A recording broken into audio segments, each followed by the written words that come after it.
Assalamualaikum warahmatullahi wabarakatuh. Perkenalkan, saya Pijar Aditya Pratama, mahasiswa program Studi Manajemen, Fakultas Ekonomi dan Bisnis, Universitas Buana Perjuangan Karawang. Di sini saya akan mempresentasikan analisis studi kelayakan bisnis usaha manufaktur FJR Mebel di Purwasari. Presentasi ini dalam rangka untuk memenuhi salah satu tugas mata kuliah studi kelayakan bisnis yang dibimbing oleh dosen Dr. Uus Muhammad Darul Padli, SEMM. Adapun beberapa materi yang akan saya bahas, yang pertama ada aspek identitas, kedua aspek legalitas, ketiga aspek pasar dan pemasaran, keempat aspek teknis, dan kelima aspek keuangan. Langsung saja ke materi yang pertama. Materi yang pertama ada identitas perusahaan. Di sini ada nama perusahaan sendiri yaitu FJR Mebel, jenis usaha manufaktur, kegiatan usaha yaitu membuat produk mebel, baik kursi, meja, dan lemari. Alamat ada di Jalan Cilowo Pancawati, kilometer 3, Dusun Cengkong 1, Desa Cengkong, Kecamatan Purwasari, Kabupaten Karawang. Di sini ada logo FJR Mebel itu sendiri dan ada nomor telepon sebagai berikut, bisa dilihat. Selanjutnya ada visi dan misi FJR Mebel itu sendiri. Yang pertama, misi, menjadikan usaha mebel yang sanggup memberikan kepuasan dan kenyamanan bagi konsumen, sehingga terwujudnya industri mebel yang berdaya saing kuat, berkelanjutan, dan ramah lingkungan.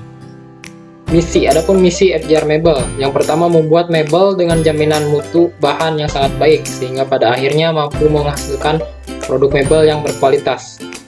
Kedua, mengembangkan usaha sehingga dapat bersaing di pasar domestik maupun nasional. Dan yang ketiga, mencapai sukses dan mengutamakan kepuasan konsumen. Adapun struktur organisasi FJR Mebel, yang pertama ada komisaris, Pijar Aditya Pratama, direktur Rejadi Prasetya, ada manajer produksi Rahmat Sujana, manajer pemasaran Jihan Devi Fadilah, manajer keuangan Regina DL Pariani, dan manajer HRD Hairul Firmansyah.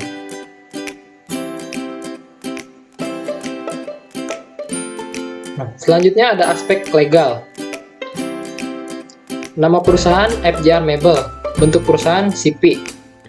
Di dalamnya terdapat izin usaha yaitu SIUP, izin lokasi SITU, izin perusahaan TDP, dan NPWP.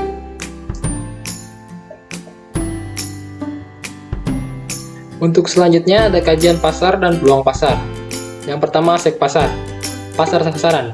Pasar sasaran yang dituju oleh bisnis mebel ini adalah pria 20-60 tahun dan pasangan rumah tangga. Yang kedua, segmentasi pasar. Yang pertama ada segi geografi.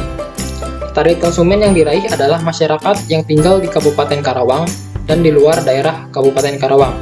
Dari segi demografi, produk ini dapat dibeli oleh semua kalangan usia antara 20-60 tahun, semua agama, semua profesi, semua ras, pasangan rumah tangga, kelas menengah ke atas. Dari segi psikologis, FJR Mebel ini membuat produk yang disesuaikan dengan kebutuhan dan keinginan konsumen, dengan kelas dan gaya hidupnya. Dan yang terakhir, segi perilaku, sesuai dengan perilaku masyarakat yang akan terus berubah-ubah mengikuti zaman, FJR Mebel akan terus melakukan inovasi-inovasi produk menyesuaikan dengan kegunaan dan keinginan konsumen yang akan terus berubah-ubah. Selanjutnya ada posisi pasar. Berdasarkan tingkat kualitas produk dan bahan baku yang digunakan, FJR Mebel berada dalam tingkat produk kelas menengah ke atas. Harga yang ditawarkan pun relatif mahal karena menyesuaikan dengan kualitas bahan kayu yang dipilih agar memuaskan konsumen. Kemudian ada pesaing. Dalam dunia bisnis, adanya pesaing bukan lagi menjadi hal yang harus dihindari lagi. Saat ini, keberadaan pesaing justru menimbulkan motivasi tersendiri bagi FJR Mebel. Untuk mengembangkan usahanya, agar tidak kalah dengan para pesaing, oleh karena itu, FJR Mebel terus melakukan continuous improvement demi menjaga kualitas produk yang dimiliki agar mampu terus bersaing di pasaran. Adapun beberapa pesaing dari FJR Mebel ini, yang pertama ada Karawang Furniture Center, kedua PT Matsujawa Pelita Furniture, dan Putra Nugraha Furniture. Kemudian ada promosi. Di sini ada beberapa promosi yang dilakukan oleh FJR Mebel itu sendiri. Yang pertama, promosi penjualan. Memberikan potongan harga jika konsumen membeli satu set meja dan kursi, dan potongan harga jika membeli kursi, meja, dan lemari secara bersamaan. Kedua, pemasaran interaktif. FJR Mebel juga menggunakan komunikasi pemasaran interaktif dengan menggunakan berbagai macam media online seperti Facebook, Instagram, dan internet. Ketiga, pemasaran dari mulut ke mulut. FJR Mebel bukanlah bisnis mebel yang besar karena seringnya iklan di TV melainkan salah satu lembaga yang namanya besar karena proses pemasaran dari mulut ke mulut. FJR Mebel dapat memberikan pelayanan jasa yang memuaskan konsumen, sehingga konsumen satu dengan yang lainnya bisa saling menyebarkan informasi mengenai produk yang kami jual. Kemudian yang terakhir ada peluang pasar. Dalam upaya peningkatan pangsa pasar yang diraih oleh FJR Mebel, perusahaan mencoba untuk meningkatkan kualitas pelayanan dan kualitas produk yang dijual. Perusahaan juga melakukan berbagai macam promosi dan analisa perilaku konsumen agar mendapatkan konsumen tetap dan memuaskan konsumen.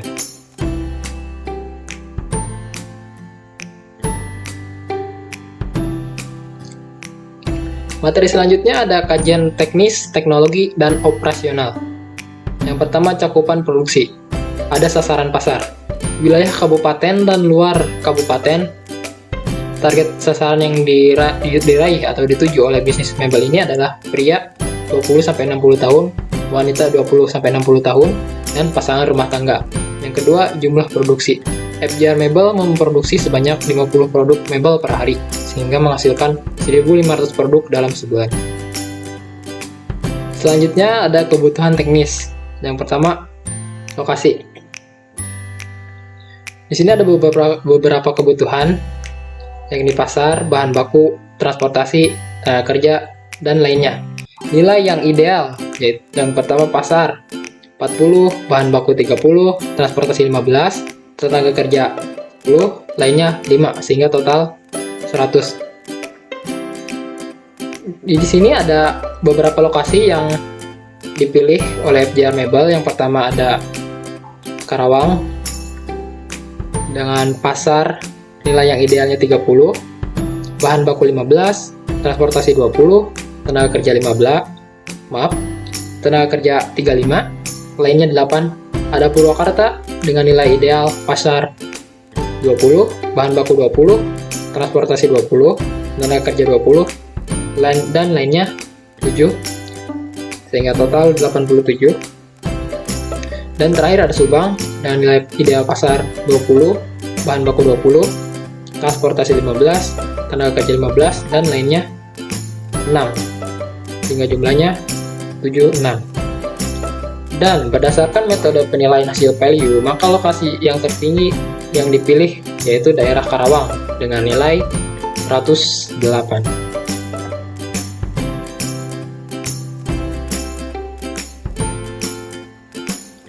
Kemudian ada bangunan dan gedung. Perusahaan FJR Mebel membeli sebuah bangunan berjenis ruko yang luasnya 500 meter persegi. Dikarenakan perusahaan FJR Mebel membeli 2 ruko yang posisinya bersebelahan, maka luas keseluruhan bangunan adalah 1000 meter persegi. Kemudian ada peralatan produksi. Yang pertama ada gergaji mesin untuk menebang pohon, kedua amplas kayu, 3 mobil pengangkut pohon, 4 alat pengikis kayu, ketiga ada peralatan produksi. Yang pertama ada cat kayu dan tuner. Selanjutnya ada bahan baku utama. Bahan baku utama yang digunakan adalah berbagai jenis batang pohon berkualitas seperti pohon jati, pohon mahoni, pohon nyatok, pohon pinuh, dan lain-lain. Kemudian ada bahan baku pendukung. Yang pertama kayu balok. Kayu balok digunakan sebagai gagang lemari dan sebagai pinggiran untuk frame kaca. Kedua ada kaca disimpan sebagai pelengkap di lemari dan alas meja. Kemudian ada penyediaan bahan baku. Untuk mendapatkan berbagai macam jenis pohon yang berkualitas, perusahaan FJR Mebel bekerjasama dengan berbagai pengusaha tani yang memiliki lahan pertanian jati yang besar.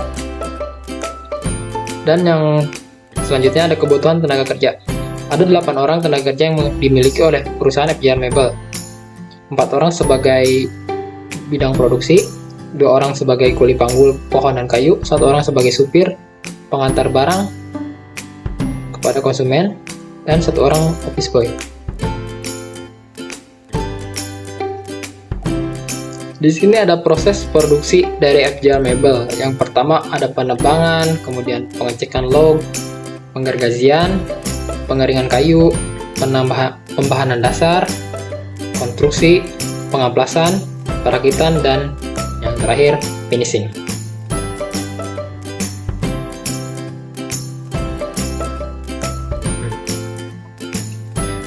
Kemudian ada siklus produksi. Siklus produksinya yang pertama penebangan pohon, kedua proses produksi, dan terakhir penjualan produk.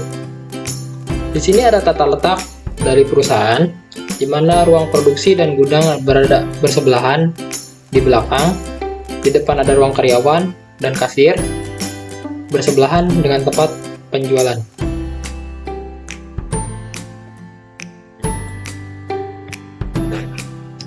Yang terakhir ada kajian aspek finansial.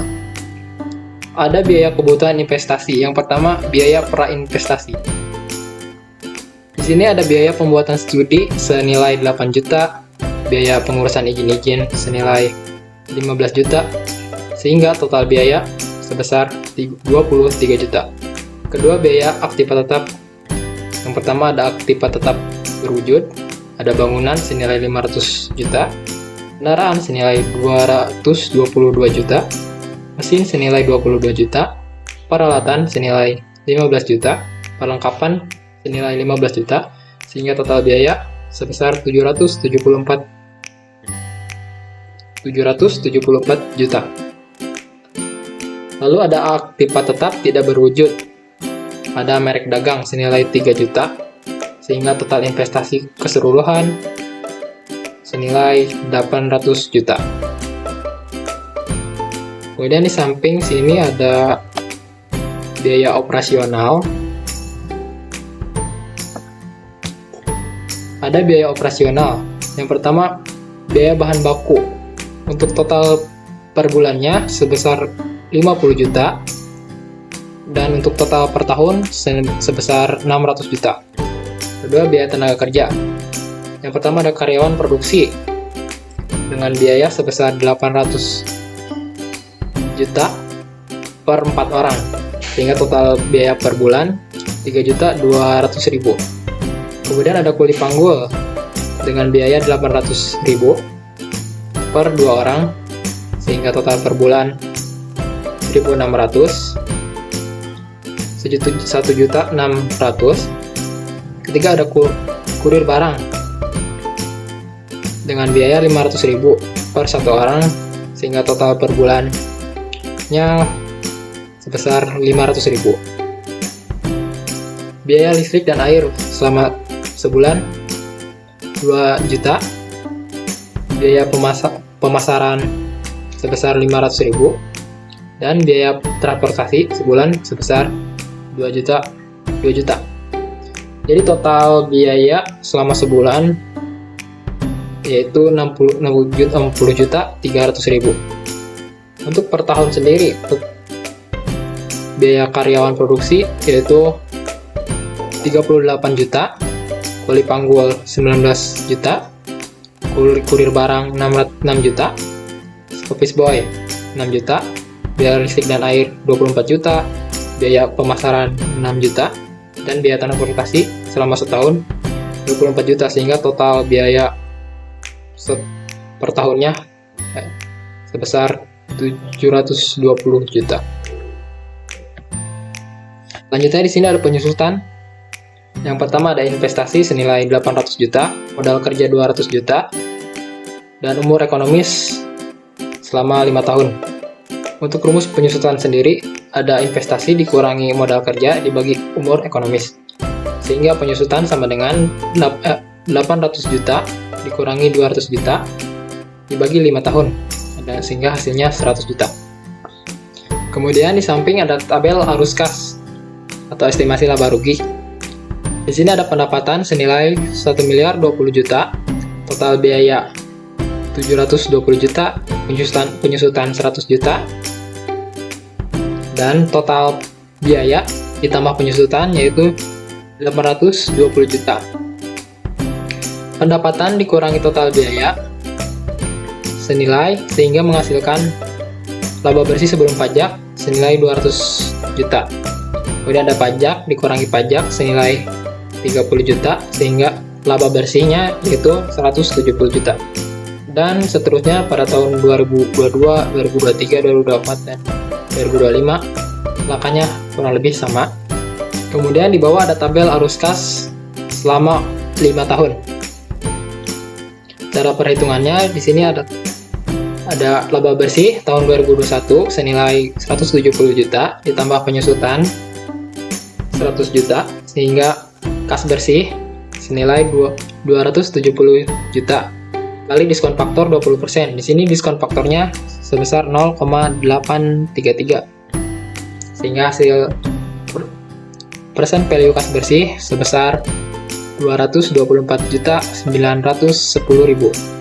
Dan untuk tahun-tahun berikutnya lakanya sama, dan jumlah persen value kas bersih dari tahun 2021 sampai 2025 sebesar 900 juta 900 juta 57 juta 400.000.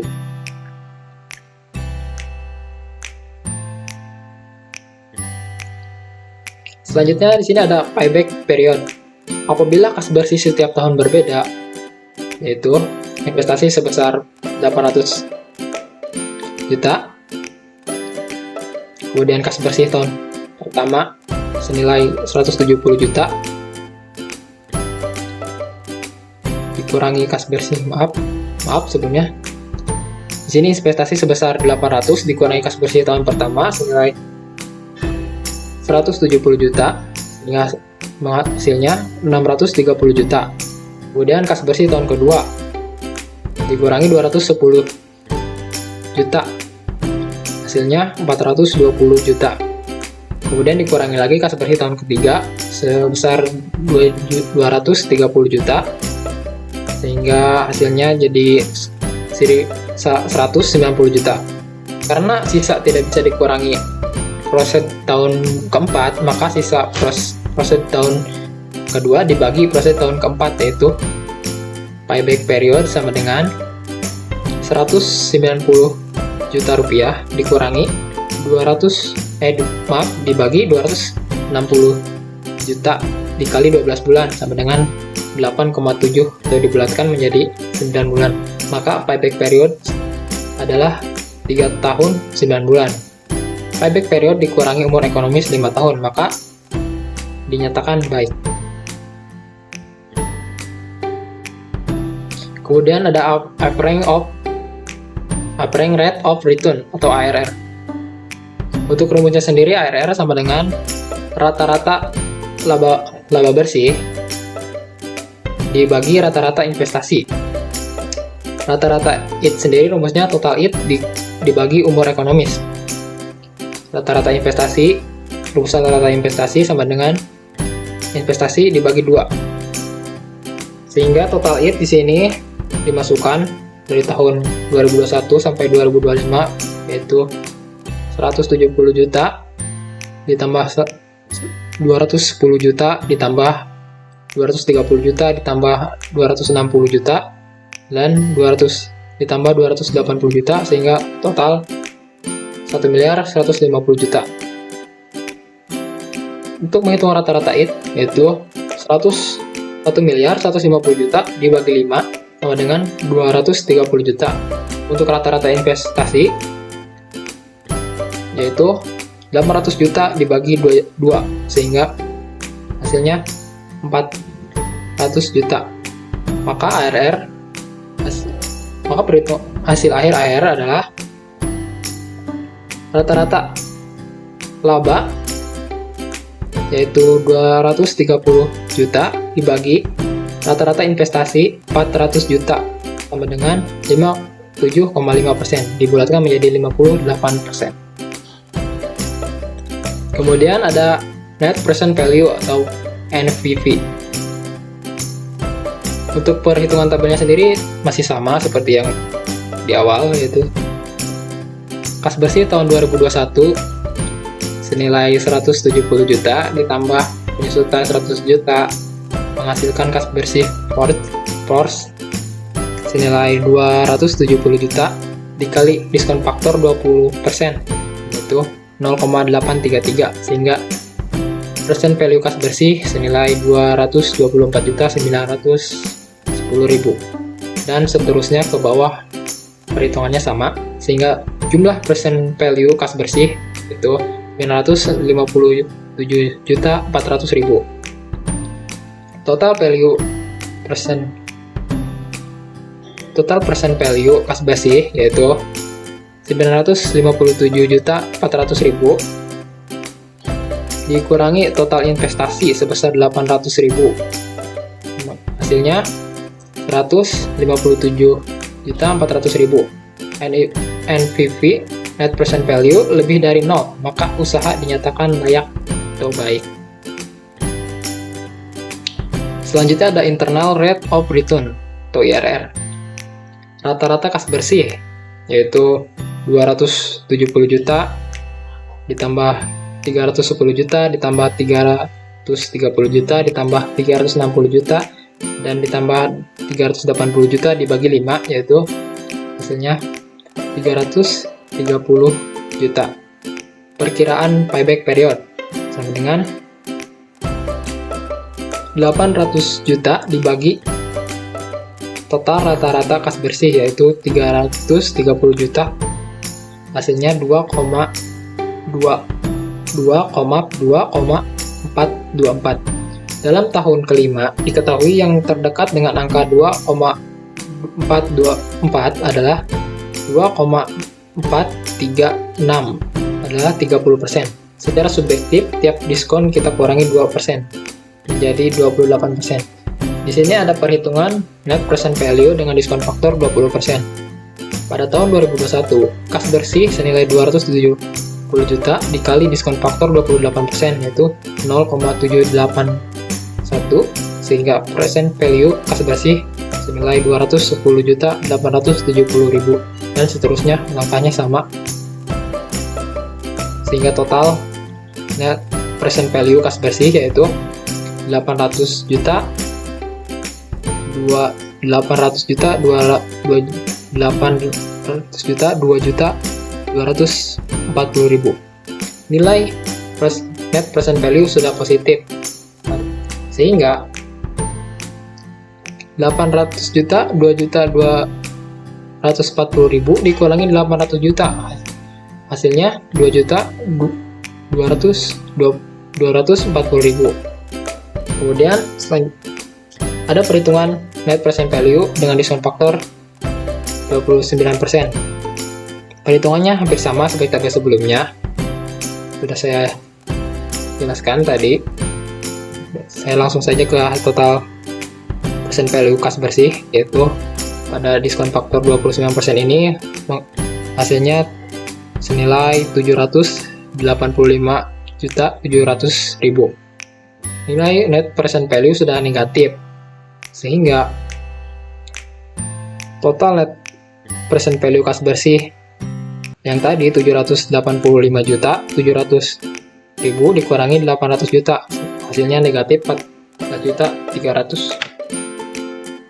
Kemudian untuk kedua tabel yang tadi digabungkan sehingga menghasilkan pada tahun 2021 kas bersih senilai 270 juta ada diskon faktor 0,781, sehingga menghasilkan persen value kas bersih senilai 210.870.000. Dan untuk tabel yang sebelahnya sama, yaitu kas bersih tahun 2021 senilai 270 juta dikali diskon faktor dan hasilnya 209.250.000, dan seterusnya ke bawah, sehingga total persen value kas bersih pada bunga 28% yaitu senilai 800 500 juta 2.240.000. Untuk bunga 29% totalnya 785.700.000. Dan total keduanya ini dikurangi total investasi sebesar 800.000, sehingga net present value pada bunga 28% yaitu 2.240.000 dan bunga 29% yaitu 14.300.000. Kemudian total present value kas bersih bunga 28% dikurangi total present value kas bersih bunga 29%, hasilnya 16.540.000. Kemudian total present value kas bersih pada bunga pertama yaitu bunga 28% senilai 2.240.000 dikurangi total present value investasi yaitu 800 juta, sehingga hasilnya 2.240.000. Kemudian IRR sama dengan interest 1 ditambah net present value 1 dibagi net present value 1 ditambah net present value 2 dikali interest 1 dikurangi interest 2, sehingga 28 ditambah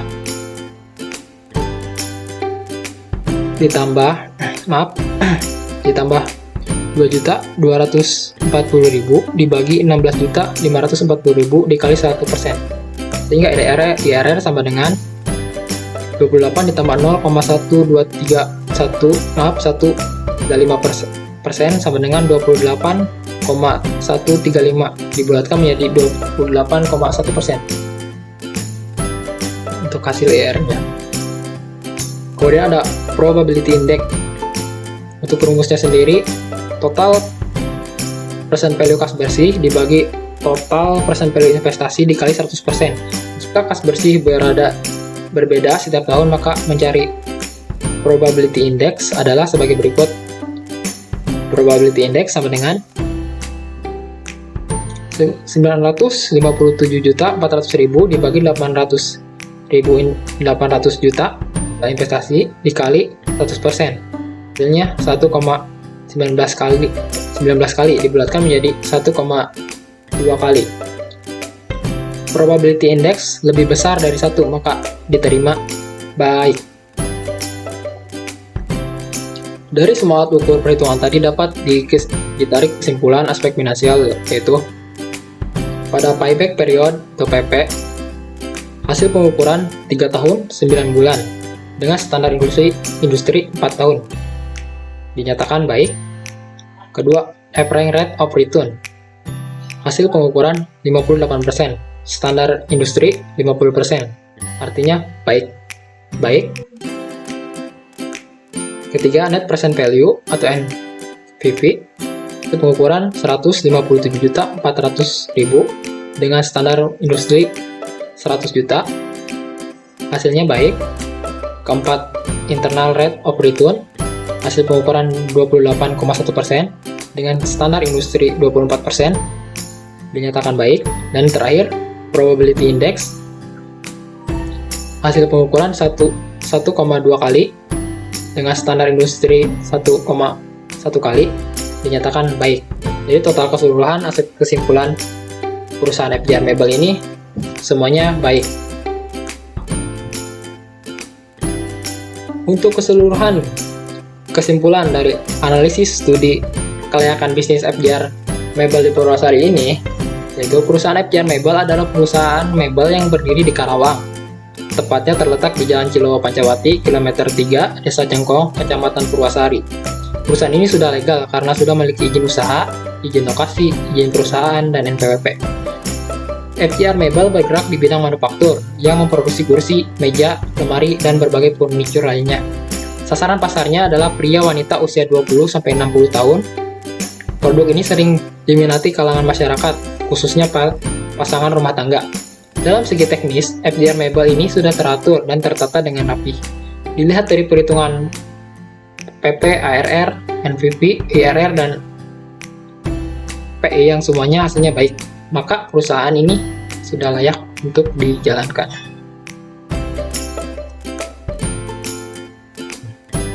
Kemudian di sini ada beberapa testimoni dari beberapa responden. Yang pertama Cika Sipa Indonesia, Bulan Sari, Fikri Iqbal Maranjani, Rangga Afiful Indonesia, dan Iqbal Fauzi Akbar.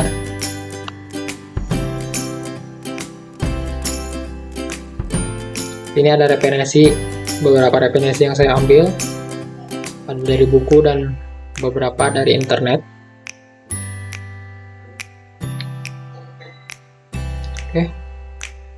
Oke, mungkin itu saja yang dapat saya sampaikan. Kurang lebihnya saya mohon maaf bila ada kesalahan. Dan semoga video ini bermanfaat. Wabillahi taufiq wal hidayah. Wassalamualaikum warahmatullahi wabarakatuh.